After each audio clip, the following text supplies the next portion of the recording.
ஒரு பெரிய மலைக்காடின் நடுவில் தீமூச்சு விடும் ஒரு டிராகன் வாழ்ந்து வந்தது. அந்த டிராகன் மிகவும் சக்தி வாய்ந்தது. ஆனால் அது யாருக்கும் தீங்கு செய்யாது. அந்த மலைக்காட்டிற்கு அருகில் ஒரு ராஜ்யம் இருந்தது. அந்த நாட்டின் ராஜா மிகுந்த அகந்தையுடன் இருந்தான். "இந்தக் காட்டில் ஒரு டிராகன் இருக்கிறது.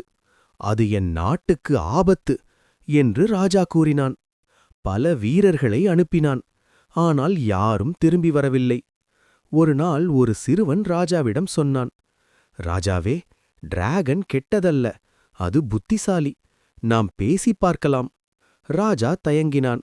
ஆனால் வேறு வழியில்லாமல் அந்த சிறுவனுடன் காட்டிற்கு சென்றான். டிராகன் அமைதியாக இருந்தது. அது சொன்னது, "நான் இந்த காட்டை காப்பதற்காக இருக்கிறேன். அகந்தைதான் உண்மையான ஆபத்து." ராஜாவுக்கு உண்மை புரிந்தது. பாடம்: சக்தி அல்ல, புத்திசாலித்தனமும் பணிவும் தான் உண்மையான பலம்.